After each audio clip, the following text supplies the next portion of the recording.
Welcome to Coffee and a Mic. I'm Chris Clark, President and CEO of the Queen Creek Chamber of Commerce, and today we're joined by Chairman Jack Sellers from the County Board of Supervisors. Welcome. Thank you for being here, Chairman. Oh, happy to be here. Tell us a little bit what's happening down at the county. Well, you know, I guess the main thing that I do nowadays is just try to fight boredom.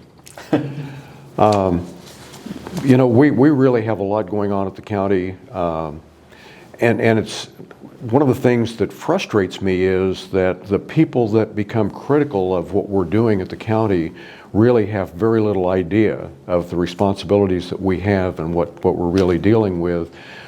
They pick some very small things that we probably spend little time on, and treat that in the media like that's our primary job, and certainly it is not. I guess the main thing we're working on today is ensuring that we have 3 elections run smoothly and properly this year, and certainly very, very concerned about ensuring that we have safe voting places for both the election workers and for the people voting. You know, everything seems to get contentious these days, and so we just want to make sure that people feel safe both doing their jobs and in going to vote. And that's a really tough thing. We got 5.5 million people in the county? Yeah, I'm not sure exactly what the official number is right now. The number I quote is generally 4.6 million. That's a lot of votes. There are 5 supervisors. We have about 900,000 in each district. My district, of course, is the best district. It includes Queen Creek, Gilbert, Chandler, about half of Tempe, and Ahwatukee.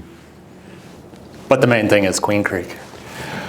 Well, Queen Creek is really an exciting place, as you well know. And because of the fast growth in Queen Creek, we really have to be paying a lot of attention here to ensuring that we're giving Queen Creek enough attention for having the proper services and systems to support the growth.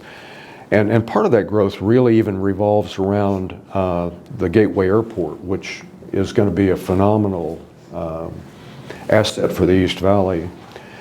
But and again, as you well know, and something that I recognize is that Queen Creek is not just in Maricopa County, it's also in Pinal. So I have to be really focused on working closely with Pinal County as well to ensure that the traffic that's coming in here from Pinal and the kind of things that we need to do for Queen Creek are really addressed. Let's circle back to the election for just a second. So this year is a big one. Yes, it is. We have presidential, but not only on that, but that ballot has a lot of stuff on it. Are we ready? That's a lot of ballots. Yeah, and let me just, I'll start by mentioning that, you know, when I very first got on the Board of Supervisors, the supervisors were taking back the responsibility that had been assigned to them constitutionally in the state some time ago, but the recorder's office had really kind of taken over all of the election duties. And because there were some problems in 2016 and others with long lines and some other issues, there was pressure on us to take back the responsibilities the board had, and so we started working on that with then Recorder Adrian Fontes. And the reason I'm bringing all that up is because being brand new to that and not really knowing, I mean, I thought I knew a lot about politics, but I knew little about the way elections are organized and how they're run and all that goes into planning and handling an election. But the very first thing that hit me when we started doing that was that if you're going to have any responsibility for running an election, it cannot be about a person, it cannot be about a party, it has to be about representing all voters. And with all the noise that we get, it's difficult to maintain that focus at times, but that has to be the focus. Now, to your question about are we ready? Yes. As you know, even though we went through a lot of work and plans to ensure that we did all the right things in 2022, we experienced some problems that were not anticipated. And probably the biggest thing that we experienced there was some printer problems.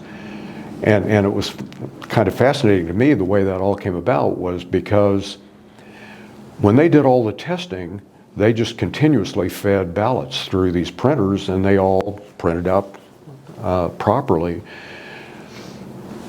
What they didn't know was that if you do them intermittently, that the heater in the printer doesn't respond rapidly enough, and so consequently we were getting some malfunctions with the printers. To cure that, we now have printers that don't have that kind of an issue. And we've also acquired a lot more high-speed tabulators so that even for the copies that did not print dark enough for the local tabulators to handle, the higher tech tabulators that we now have a lot more of can handle any of those ballots. So we've done a lot. We've spent millions of dollars. We've hired additional staff. We're doing a lot of training of the people that work elections. And one of the things that the recorder has been doing to try to alleviate some of the issues that we've experienced with bad communication with people is he's invited people to come and tour the vote tabulation area, what we call MCTEC. And in fact, I've been on those tours several times now with legislators and other folks. And I think that anybody that's done that comes away from that with a whole different view of how secure and properly run elections are. I mean, even down to the signature validation piece. I was able to tour that while they were actually counting ballots in 2022 because I was not on the ballot. If you're on the ballot, you cannot go into MCTEC while they're doing any of this work. So I will not be there this year because I am not going to be on the ballot. But, I was standing there watching them do the signature verification, and I saw one go by, and I said, wait a minute. You just approved one that I couldn't even read. And they said, well, let's show you. And they pulled up their screen, and there were 5 identical signatures to the one that they approved on their screen. I said, okay, now I get it. You really do. And these are people that, these aren't run-of-the-mill folks. These are folks that have been highly trained to be able to do this kind of work. And so, just everything that I saw gave me a lot of confidence in the fact that the people who are doing that are not trying to skew anything. I mean, they couldn't if they wanted to, because everything is really more secure than even I ever dreamed it was. I think that's one of the things that I was most impressed by was the number of checkpoints that there are, checks and balances along the entire way. And I think one of the things that I like most was the texting program, where I know when my ballot's coming out to me in the mail, I know when they've received it, and then they tell me that it's at the tabulation center and been counted. So I thought that was pretty cool. Well, and I think that some of the complaints that we've had and some of the things we're hearing from people now is about vote centers and about mail ballots or ballots that early ballots that you can drop off. 85% or more of our population vote that way now. Do we really want to disenfranchise any of those people? And if you really understand the way everything's processed, then you really would not have deep concern about that. But the other thing is the vote center, that we really drastically expanded that during COVID because all of a sudden we had some schools and churches and places that said we can't allow to have voting centers here or voting stations here because of the concern over health issues. And so we had to look for more places where people could vote, and to do that, we ended up having a lot more vote centers, which means that you don't have to go back to your district to vote. You can go to any vote center and it will print the ballot that's right for you. And you know, as we got into that and I looked at that, I thought, if this is the way it had always been, no one would ever think that it was the right thing to do to have you vote at a precinct where perhaps you work 20 miles away and would have to leave work to go there, and they say, well, you know, we can make a holiday and have voting the same day. Is that really the way you want to handle 2.5 million people voting? I'm not sure that's going to work very well. So anyway, you know, the bottom line for me is that we have one of the best run election systems in Arizona of any place in the country. We have received many national rewards for what we do. And so one of the things that we try to do in 2022, and we're going to do again now, is try to ensure that we really are doing a better job of communicating exactly what's going on at all points in time, so that we can eliminate the noise and eliminate the false impressions that people get when there are any kind of issues that come up. And again, the people that complained about in the 2022 election complained about lines. With a vote center, typically you were within 5 or 10 minutes of being able to vote someplace else if there was a line where you went to vote. And you could go online and find those locations. I know one of the places that I had people giving me feedback where they said, gosh, the line is like an hour and a half long, was at ASU. So I had somebody go there and talk to the people in line and say, do you realize how close other vote centers are? And the feedback they got was, we're fine here, we like this. So just wait there and make it easy. But yeah. Yeah, and I think the other thing about the precinct problem was the sheer number of volunteers it takes then to run that many of them. But I think one of the key things also then is what's going to be on that ballot. And you talked a little bit about the growth in Queen Creek, which is one of my favorite topics. But one of the things on there is important to the entire county, and it's the extension of what we called Prop 400, the half-cent sales tax. Maricopa Association of Government came up with a plan to renew Prop 400, and that was comprised of 23 municipalities and the Maricopa Association of Government staff and the tribal entities, and they all had to agree on it. And then, unfortunately, the governor vetoed it a couple of years ago, Governor Ducey. And so we went back to the drawing board, and now we have Prop 479 that's going to be on that ballot. Tell us a little bit about 479, and I know you have a transit background and it's near and dear to your heart, but it is top of mind here in Queen Creek. Well, and I think probably most of you know that in a different life, I worked at the General Motors Proving Ground just down the street, which I felt like was part of Queen Creek, even though it was annexed by Mesa. Yeah, Prop 479, I think one of the issues that we had with the people that were complaining about the extension of Prop 400 that originally got vetoed, and in fact, I think there's still folks that are complaining about the way the Prop 479 is structured today, is really centered on transit and the concerns that people have about whether or not transit really pays for itself. The thing that I like to let people know, and I've talked to a number of our legislators about this, is I said, number one,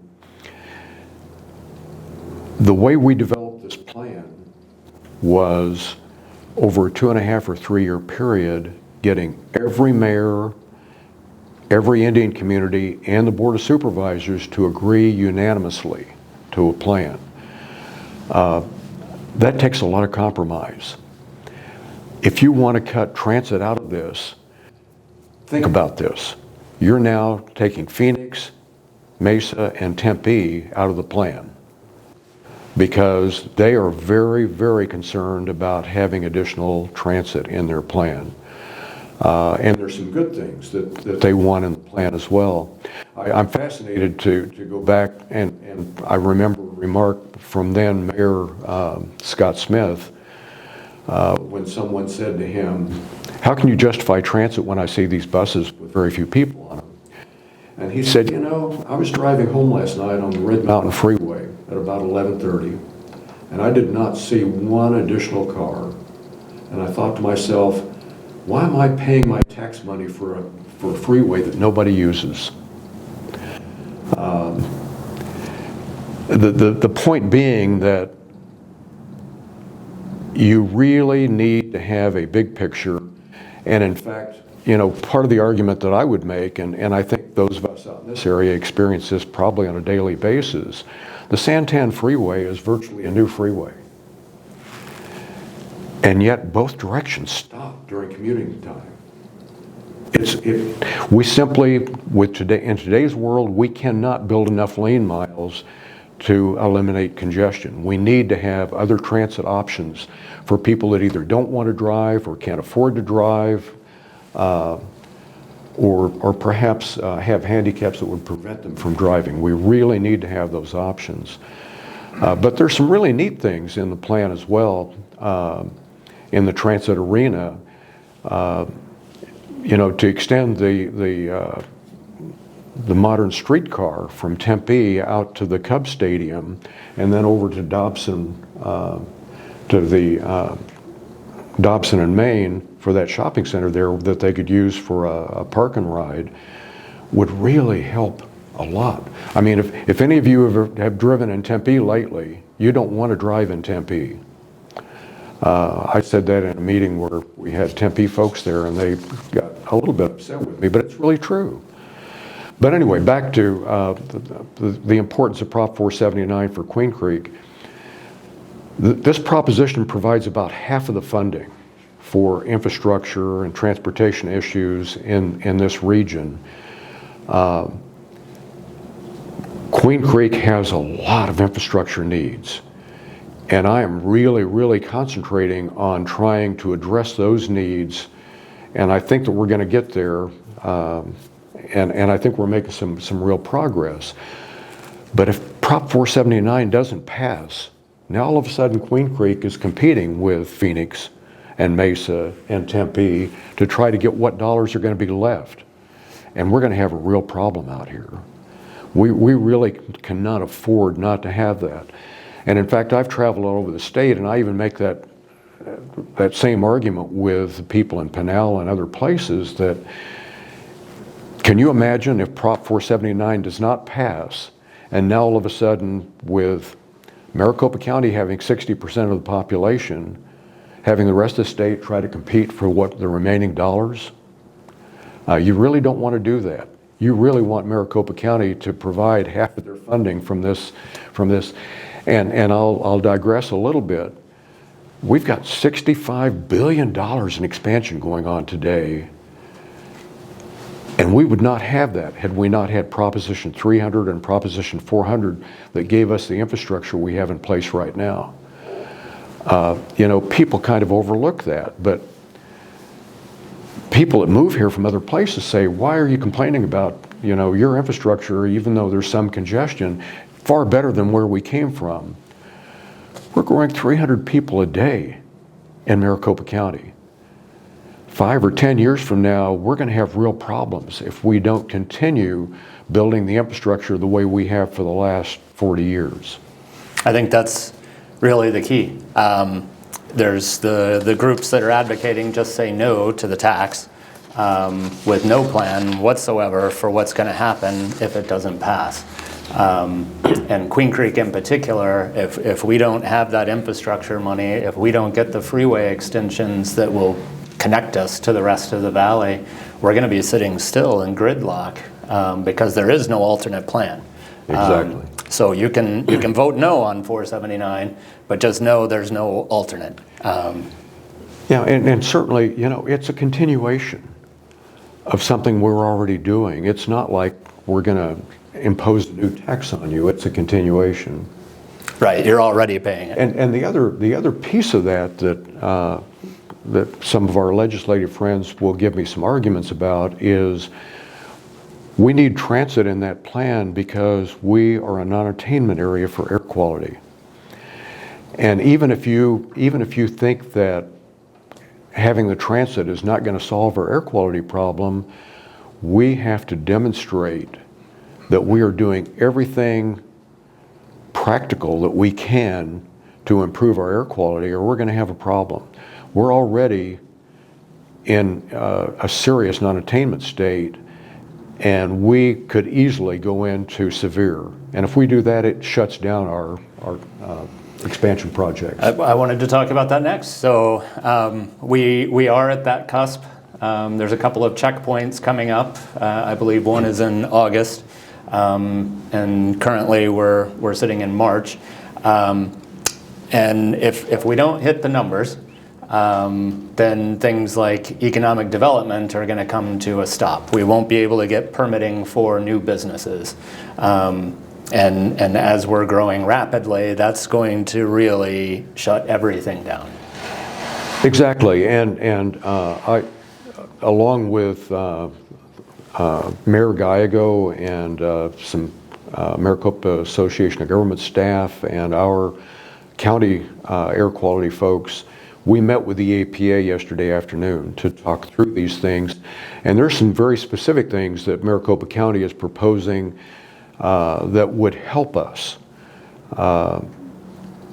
get through some of the immediate glitches that we're dealing with and allow us to obtain more credits to allow some of this expansion to continue. And one of the points I made to the EPA when we talked to them yesterday is I said, you know, the major expansion that's going on here today is really Intel and TSMC. But they're attracting a lot more expansion as well. And Intel and TSMC are exactly the kind of people you would like, exactly the kind of companies you'd like to have if you're concerned about air quality, because they are extremely conscientious. They're really good stewards of the economy and the environment. But the thing we're dealing with is that we have ambient air quality that is almost at the level, or maybe at the level, that that causes us to be in a serious category. So what can we do then? If we can't impact the static level, what can we do then to meet the requirements?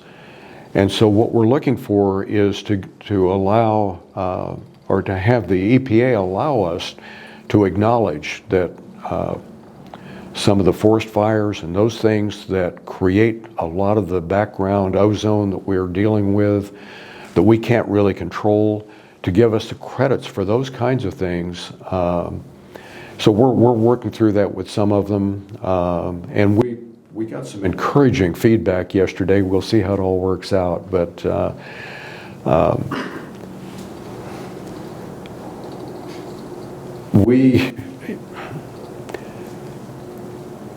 for us to do the Intel expansion that's going on right now and to do the TSMC thing that we're dealing with right now, we were able to get credits from a lot of things that we're doing here to allow them to do that kind of construction and that kind of expansion.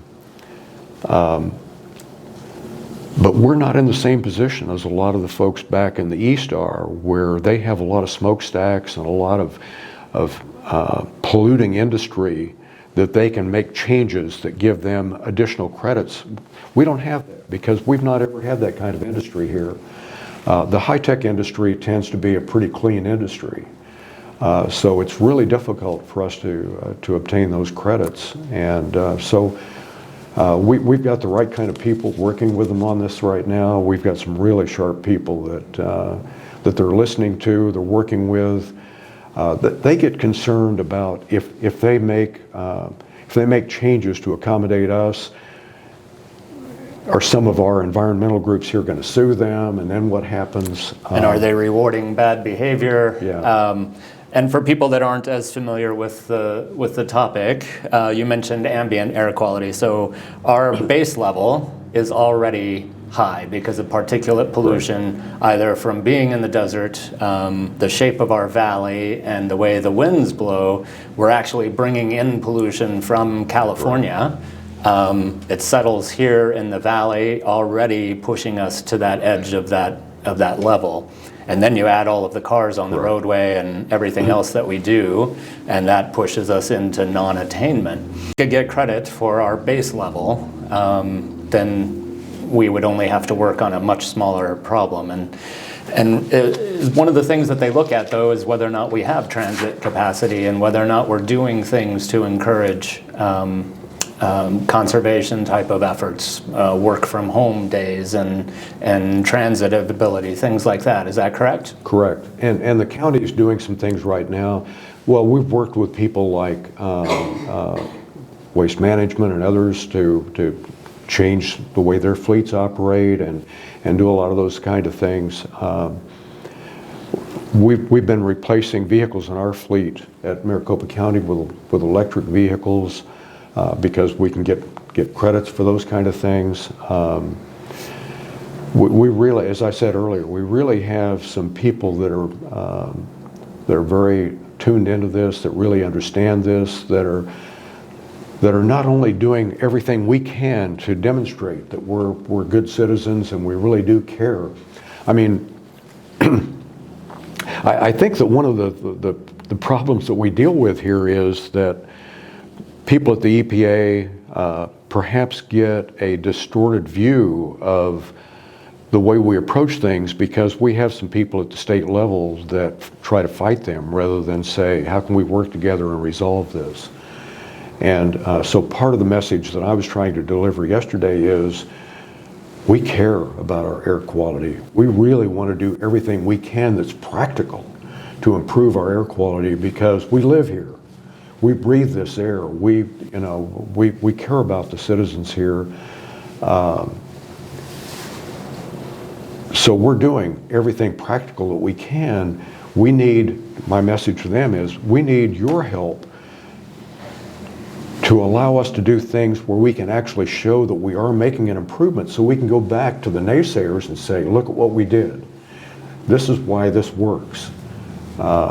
We don't want to be doing a lot of things that really don't have an impact, but cost a lot of money and cause delays. You know, we have some folks that, some companies that have moved to Pinal County because getting air quality permits in Maricopa County right now can be a problem. But how long can that last? And in fact, you know, by moving from Maricopa County to Pinal County, all of a sudden they can get a permit for air quality, but can they get the water they need to do what they're trying to do on these different facilities? But it's a trade-off there. Yeah, but we, and again, I said this earlier, but you know, I work very closely with Pinal County. I feel like we're all part of the same area, and so we need to work together to solve our problems, and we certainly are not going to compete with one another. And of course, right here we have LG Energy Solutions in Pinal County, but in Queen Creek. And hopefully when they come online, they'll be able to help with some of the air quality issues. Well, and again, you know, that reemphasizes the fact that we really need more infrastructure out here, not just to support the people that will be working there and the people living here to be able to work there and other support industries around them, but for them to be able to move their product in and out. You know, we really don't have satisfactory infrastructure in this region right now for what's currently being built. We just don't. And so that's certainly a major focus of mine.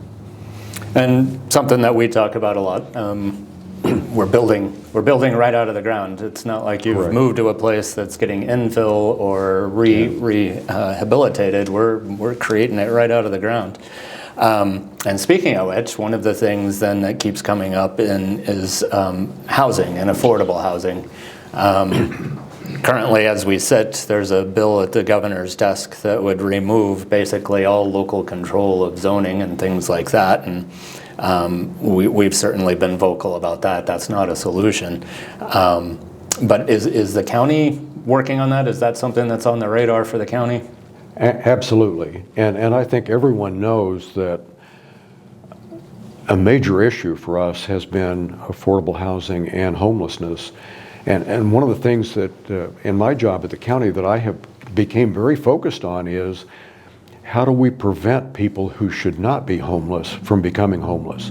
People that have jobs that maybe are a little bit marginal right now, that really cannot afford to have a place to live, but they are working. It becomes an issue because you need to also ensure that that your solutions are going into the right parts of the community. And that's where it comes down to let's let the communities decide what works for them. And certainly in my district, with the money that we've had available to support affordable housing units and those kind of things, you know, I've gone directly to the communities and say, show me what you want to do and how we can best use this money, and then we direct it accordingly, and been pretty successful with that. You know, certainly the city of Tempe, when we had an issue come up in Chandler where they said, oh, we don't like the location for this, Tempe called me and said, talk to us. and it turned out that the particular project that we were talking about in Chandler didn't really work for them, but it got me involved with them where we were able to direct some other money to them to do some things in an area that really, not only did they feel would be a major solution to their problem, but the community that it was going into said, yes, this will be an improvement for us. So that really comes down to local control. If you're going to get those kind of positive solutions, you really need to have the local people involved in it. Which is something the chamber argues for as much as possible. And it's interesting, usually we have state backing up until they decide they don't want to have local control. So, and I think that also highlights the diversity of your region from Tempe's urbanization to Queen Creek, more rural suburbia. Well, and you know, one of the things that I found, you know, I live like a half a mile from the Intel facility, and I'm very happy with what's happened to the value of my home, but I also recognize that the other thing that has caused is it means that entry-level teachers and entry-level firemen cannot live in my community now. They cannot afford to move there. And I get a little bit frustrated when I talk to some of the residents and they say, well, let them live someplace else until they can afford to live here. And I'm going, teachers are not going to work in a place where they can't live. And we have a shortage of teachers. We need to figure out a better solution for this. So, you know, and again, I mentioned this early on, I think that, you know, I feel like my main job as a county supervisor is to provide a bridge between my communities and to help include the unincorporated areas. But providing a bridge for the communities means that I'm not going to come to Queen Creek and tell them how to run their government. I'm not going to come to Chandler, tell them how to, I work with them. And where the county can help them and support them, that's what I do. And you know, I really work well, I believe, with the leadership here in Queen Creek. Your mayor is phenomenal. She's the vice chair right now of the MAG Transportation Policy Committee, and so she's at the forefront of helping us ensure that Queen Creek is going to get the infrastructure they need. And she does well. We enjoy working with Mayor Wheatley, that's for sure. We are just about out of time. I wanted to check and see if we had any questions from the audience. Well, let me just add a couple of things quickly. one of the things that Maricopa County is responsible for is public health. And so we've become very involved in the fight against abuse of fentanyl. And I went to a fentanyl forum that was organized by the Maricopa County Attorney, Rachel Mitchell, in Scottsdale a couple of days ago. And they held up a little packet that had 2 grams of fentanyl and said, "This is enough fentanyl to kill 40 people." One of the things that I left that forum, the impressions that I left that forum with, the most impactful thing to me was they had some young people there who got up and spoke and said, one of the guys said, "I've been clean now for 2 years. Arresting me 4 times didn't help my situation. I had emotional problems. And so when I finally got directed to the right kind of help, I was able to get clean and stay clean." And for me, that's one of the neat things that Rachel Mitchell is doing, is she's saying, I don't want to arrest people who just have an addiction problem. I want to arrest the people that are supplying them and help get that off the streets. But part of the way we get them off the streets is to eliminate the demand, which means we need to be helping the people that have the problems. So it's really a frustrating situation right now. It's far more serious than most people ever dreamed. The other thing I'll mention quickly, unless somebody has questions and want to direct me somewhere else, is, and we talked about this earlier before we got into the formal meeting, but the legislature has talked some about dividing us into 4 counties. That really is not a bright idea. And if you really understand the way the county works, you would understand why that is not a good idea. Because, again, as I mentioned, even though I have 900,000 constituents, and that can become a problem in trying to ensure that I get enough votes to get elected, but I really don't go and talk to 900,000 people. I talk to the mayors, I talk to the chambers of commerce, and I don't go into my municipalities and tell them how to do their business. I work with them and provide a bridge between them and the unincorporated areas, which I'm guessing is somewhere around 60,000 people. Really not that many people. But it's an important part of our community, and they need to have, I'm their mayor. So I provide the link between them and the other municipalities. But Maricopa County is the fastest growing county in the United States and a very well-run county, one of the best-run counties in the United States.